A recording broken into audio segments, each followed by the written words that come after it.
आज तेलंगाना हाईकोर्ट के तमाम एडवोकेट ने मिलकर एक प्रोटेस्ट किया।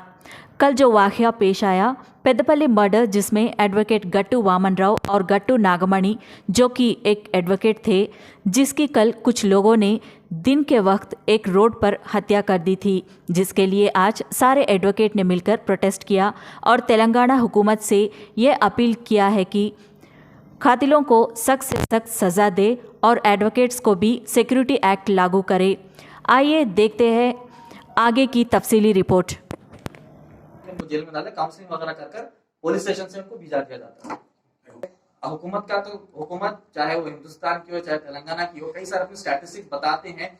हैदराबाद सिटी पुलिस से भी कई सारे जो है स्टैटिस्टिक्स निकल के आ रहा है। जैसा आप लोग मीडिया वाले, आप लोग बेहतर जानते हैं हमसे ज्यादा कि कितना क्राइम हो रहा है, बढ़ भी रहा है, कंट्रोल भी हो रहा है, बढ़ भी 50-50% जैसा कहते हैं हम, उस तरीके से चल रहा है। तो हम यही चाहते हैं कि जो क्राइम बढ़ रहा है उसको कम करे और इस तरीके से लॉ एंड ऑर्डर का साथ पुलिस, लॉ एंड ऑर्डर के साथ पुलिस जो है आगे बढ़ते रहना चाहिए।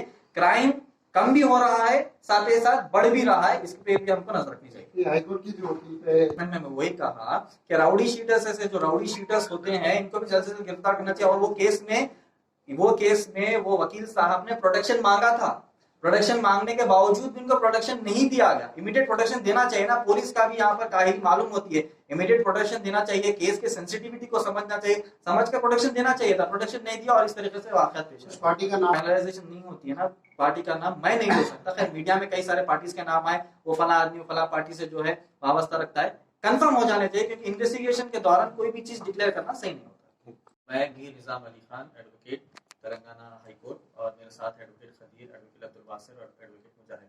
आज यहाँ पर हम हमारे ऑफिस पर प्रेस कॉन्फ्रेंस किए एक बहुत ही सीरियस मसले पर।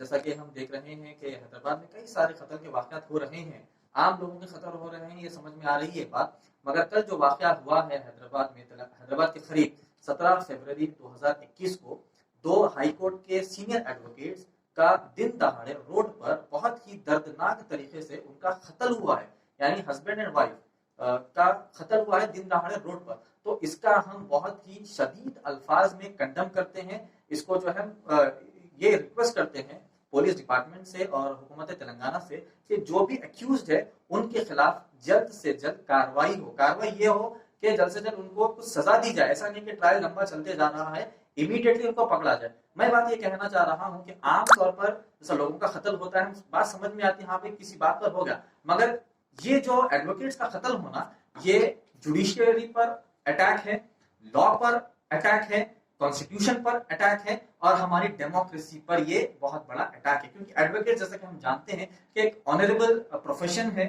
और एडवोकेट्स का जो काम होता है, जैसे कि पूरी दुनिया जानती है कि किस तरीके से हमको बात कर कर किस तरीके से बेगुनाह को बचाने का हमारा काम होता है। तो उन पर ही कत्ल कर देना, उनको दिन दहाड़े, ऐसा नहीं कि रातों रात ये काम है, दिन दहाड़े बीच रोड पर, वो भी हाईवे बीच रोड पर इस तरीके से कत्ल होना, ये बहुत बड़ा अटैक है हमारे एडवोकेट्स फ्रेटर्निटी पर।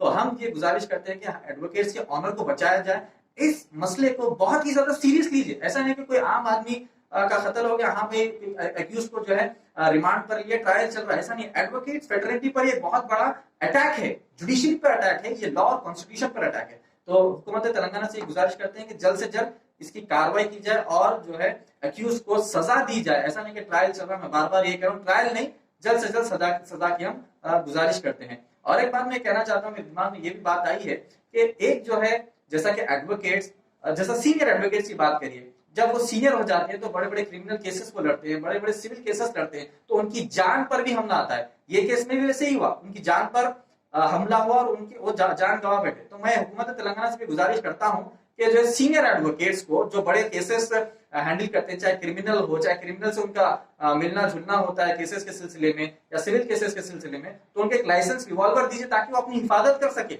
अपनी हिफाजत के लिए लाइसेंस रिवॉल्वर दीजिए। बड़े बड़े बिजनेसमैन को भी देते हैं उनकी अपनी हिफाजत के लिए, तो एडवोकेट्स को तो देना चाहिए। तो ये एक मेरी रिक्वेस्ट है हुकूमत तेलंगाना से।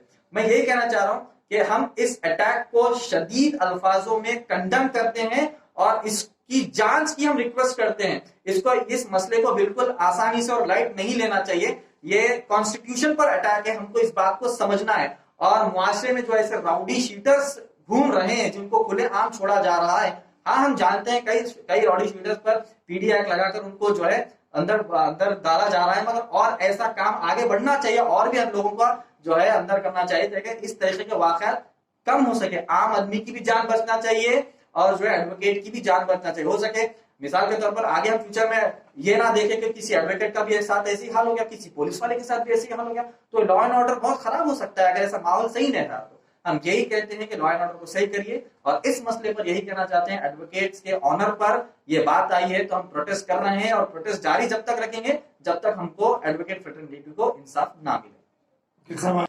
प्रोटेस्ट कॉन्स्टिट्यूशनल राइट है, वो करना हमारे लिए जायज है। आर्टिकल नंबर 19 के तहत कॉन्स्टिट्यूशन में प्रोटेस्ट करना जायज है। अब जो है